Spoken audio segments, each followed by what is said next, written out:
Welcome to Power in Perspective, why female leadership matters now more than ever.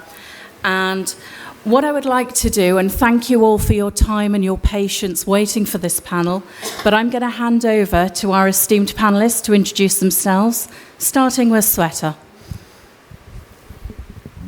So, hello everyone. This is Dr. Shweta Bansali, and I'm a founder and director of Swab Nano Solutions Private Limited. Our company's motto is to find out solutions by combining nature and nanotechnology together. So, green nanotech is what we do for solutions in pharma, cosmetics, paints and coatings, and any industry that you can talk of. And along with that, I am a person who believes that women means only wonderful men talking about women. So WAO stands for wonderful men who always believes that yin and yang all resides in all of us. Hi all, this is Sharmila Pandit, founder and director of Core Taxit Solutions. We are the provider of US tax compliance and governance solutions. And I have done masters in US taxation from Golden Gate University based out of San Francisco. I have a deep expertise in audits and governance and risk exposure. And I'm here and really excited to talk more and more about female entrepreneurship. After going through the experience of starting this organization, I think I have a lot of things to share with you all. Thank you. Hello, my name is Matthew Byrne. I am visiting you here today from Sydney, Australia. I'm a father of two wonderful children. I live in Sydney. I deeply value equality and inclusion. And that has given me a strong interest to be curious about how we can actually advance that thinking around inclusiveness and equity in the work that we do today. My name is Nahla. Yeah. My name is Nahla Mahmoud. I am founder. My name is Nahla Mahmoud, founder and CEO of Vibe Creators for event organizing and marketing.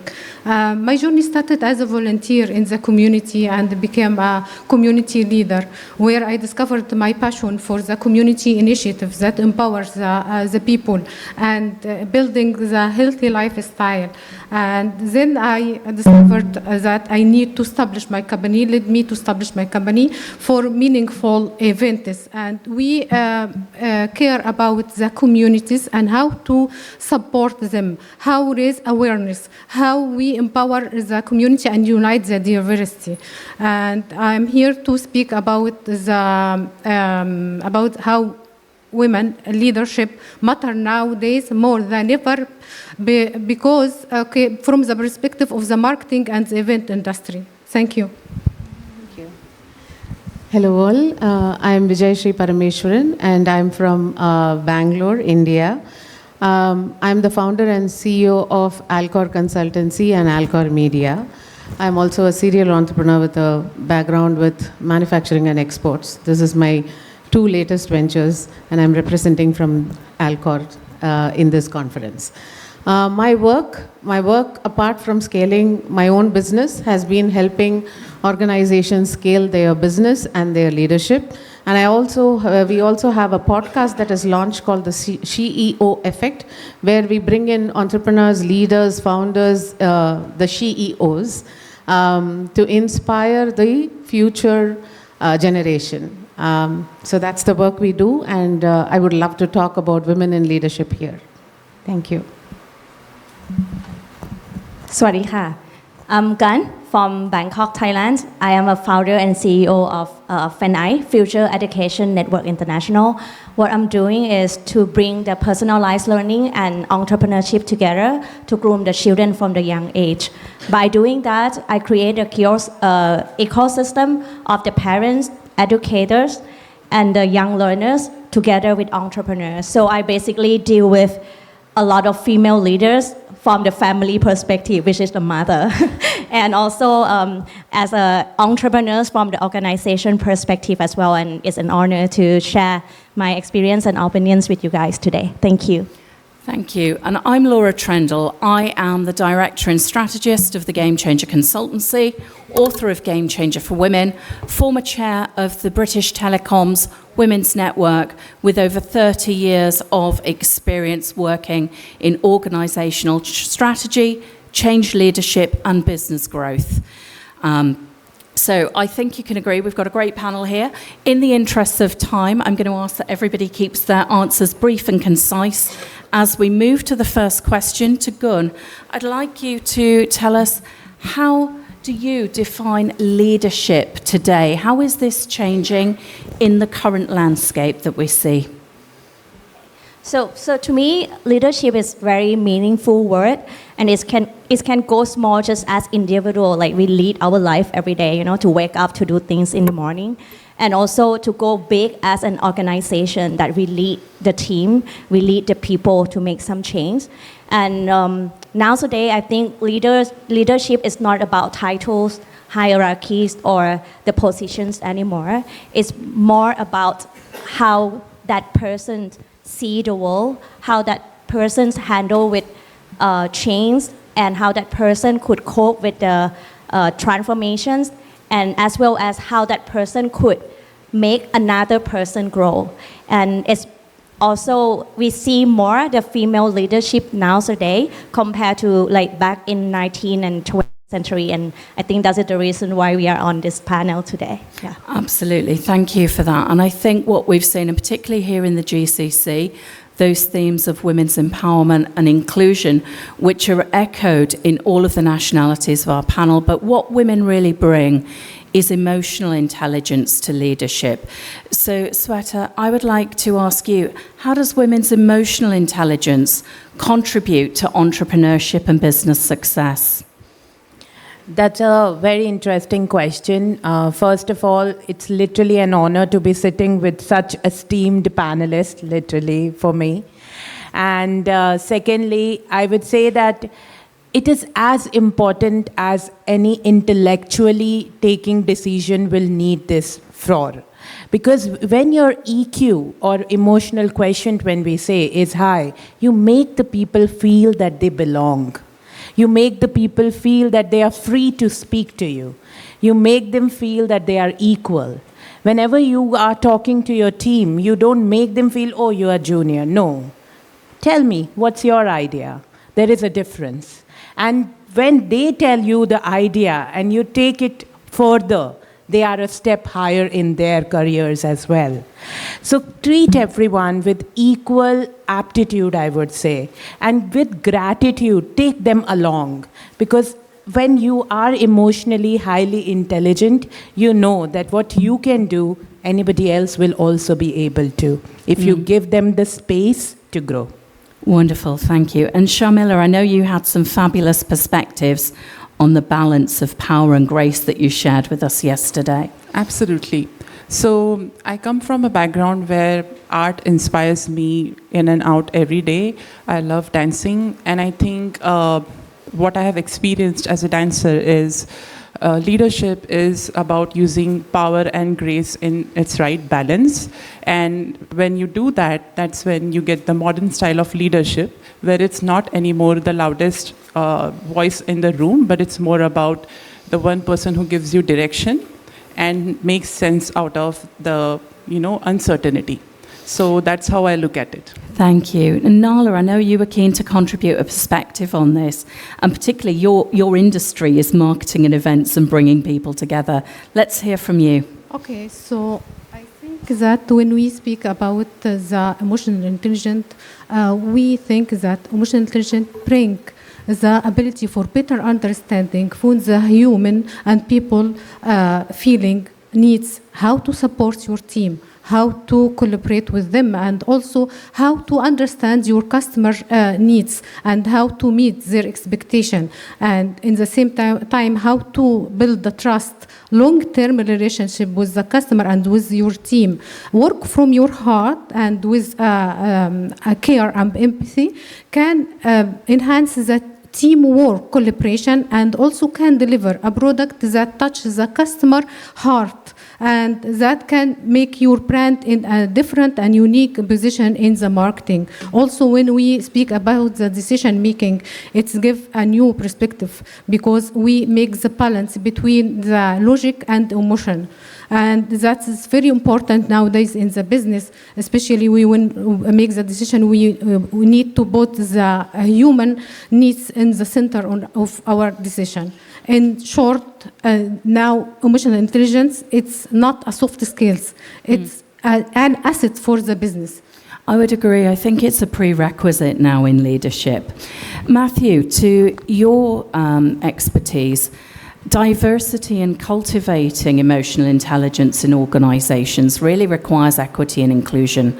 How can organizations measure real progress? Now, I've certainly seen a lot of tokenism and gestures. How can we make sure it's really happening and having a lasting impact? It's a really good question. There are two things that I can contribute to this. In organizations, we focus on what we are rather than who we are. And so the conversations go around capability, they go around what we produce and how we show up. And often when we talk about what we are, then also our gender becomes visible. Often when we talk about who we are, we create a greater sense of shared understanding of who we are as individuals. And the moment we start to see ourselves as individuals, and we can see beyond the what we are, and we can connect with who we are, then organizations find that at that moment equity is starting to be produced, and inclusion starts to happen. One of the things that in Australia we're learning at the moment is that we've played a lot of lip service to this, and to be honest, most organizations in Australia are still very much male-dominated. Our statistics and diversity have been going backwards, which means that women are not breaking through, they're not coming through, their leadership is not recognized in the same way. We suffer in the fact that women are far more harshly judged for their actions and decisions than men are. And so therefore that's starting to create a defensive action by women who are not willing to take those type of risks. Yet in the future, what we do need is a female leadership, because women leaders tend to be, in Australia, from our experience, far more resilient, far more capable of scaling large organizations than men are. Obviously, one of the things I'm trying to do now is help men understand that a little bit better in order to make way for the women to come through, because we need a different type of leadership now. We need a different sense of leading that needs to take place, and we need to become students again and learn from great leaders how to become better and maybe connect with who we are rather than what we are. Wonderful, thank you. And Shamila, I know you had some perspectives on this. How can we measure the ROI of inclusive leadership? Absolutely.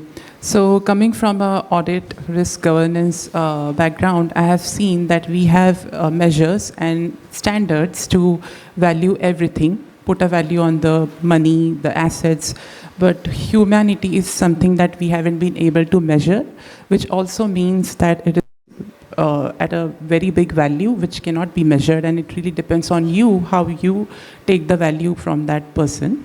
Having said that, I think the value lies in the details.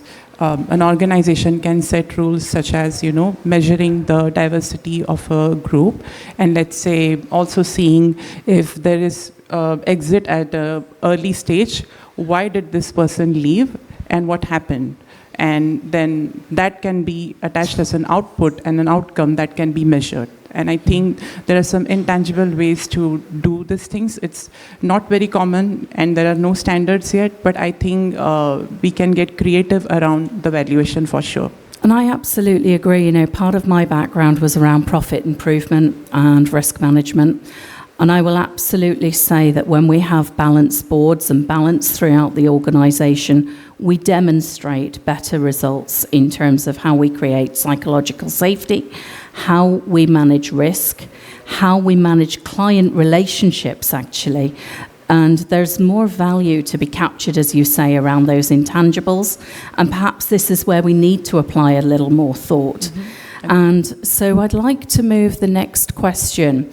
Key qualities that make women's leadership essential today in startup ventures. Shri, I'd particularly like to hear your perspectives on this, please. The key qualities that women bring to the table. Yeah. Women bring an organizational permeability by bringing in together all their teams in a very cohesive way, one. Second, the psychological safety that they bring to the organization is also very different and very inclusive, and brings in the cohesiveness that is needed, the agility that is needed, the vulnerability that is needed, the care and compassion and empathy that is needed. So what happens is the whole climate in the organization shifts when a woman leads with empathy and compassion. And that increases the agility, that increases the awareness and the ability to handle conflict in the organization, and also increases the creativity and the agility towards result. So emotional intelligence, as we were talking, is not anymore a nice to have feature. It is a direct impact to the bottom line. Mm-hmm. Because your performance increases, it impacts the result, and it impacts the bottom line. And that's what we as women bring to the table. Mm-hmm. And Gun, what would you like to add as a startup founder yourself? What are the skills that you've relied upon in that journey? Yeah, so first of all, let's talk about what is the success skill of the startup venture, right?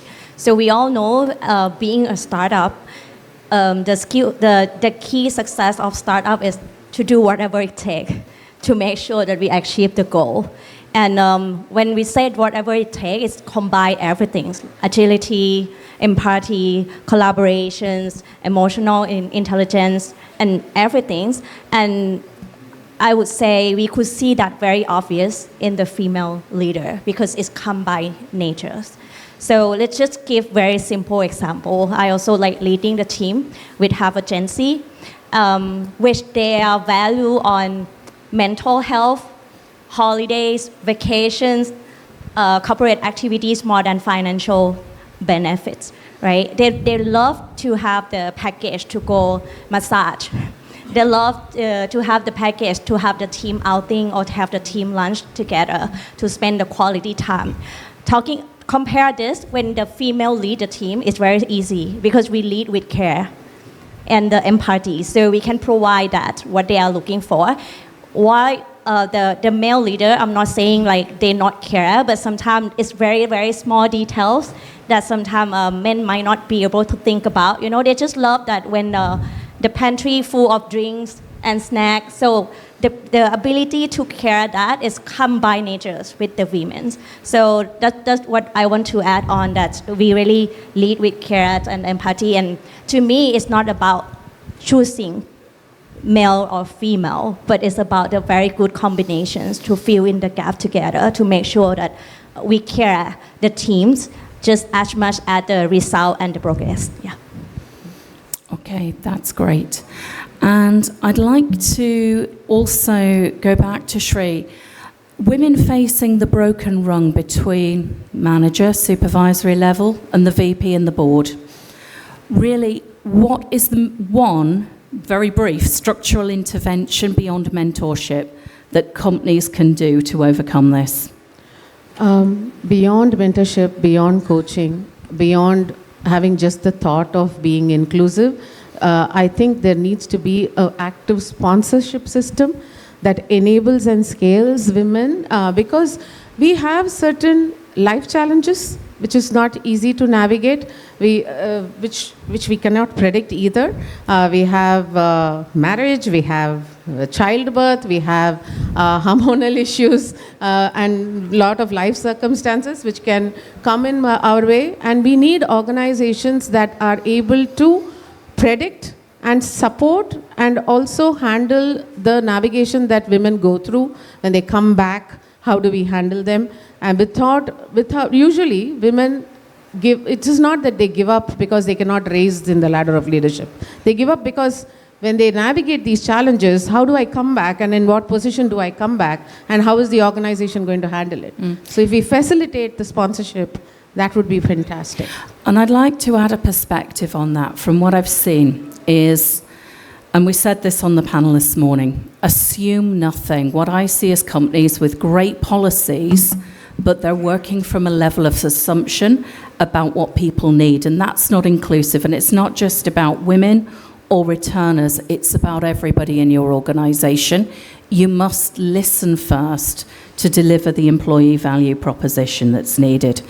I'd like to move to Matthew and Sweta to answer the question on AI. We're hearing a lot about it in the integration into hiring. Now, again, I've seen it reinforce biases in the hiring process. What do you think the best advice is to women leaders to be actively aware of this? And how can we mitigate this? And I'm not going to mention the social network with the new logo. Yes.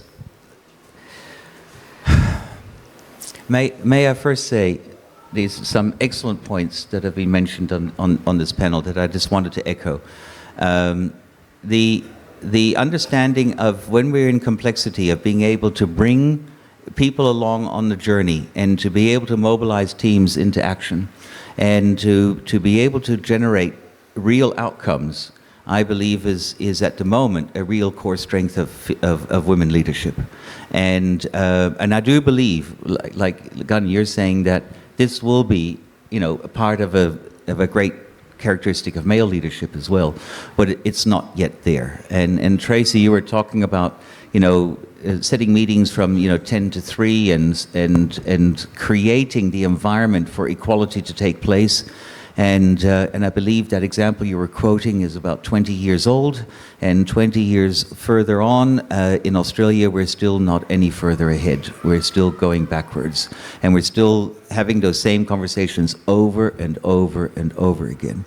And so one of the big risks that are coming in when we talk about AI coming into that is that we go back to our traditional biases. And one of the things that we as men have not yet done is we have not yet lent into those biases to understand how our biases are truly driving decision making and how we are actually enabling or disabling women to take charge and to exert their power effectively in order to drive organizations forward. And so therefore we ourselves lack the capacity of understanding how to connect with our own resilience. And when we are in fear, we tend to bring in people who are like us rather than people who challenge us.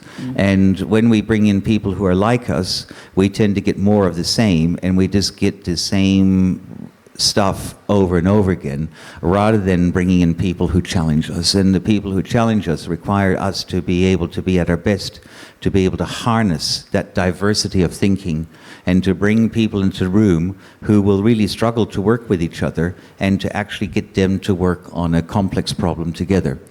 That, I believe, is where the future is. And until men understand how they can actually change and vacate their current position to embrace a new position, we will probably see more defensive behaviors from male-driven corporations that will be trying to keep women out of the executive leadership that is so deeply required at the moment. Wonderful, thank you. Sweta, your perspectives and how you're countering that in your own organization as a science-based leader. Yeah, thank you. I would like to say, like what Gun said beautifully, any leader or anyone who has started the startup, the one thing that it takes is whatever it takes. And whatever it takes comes from passion to serve.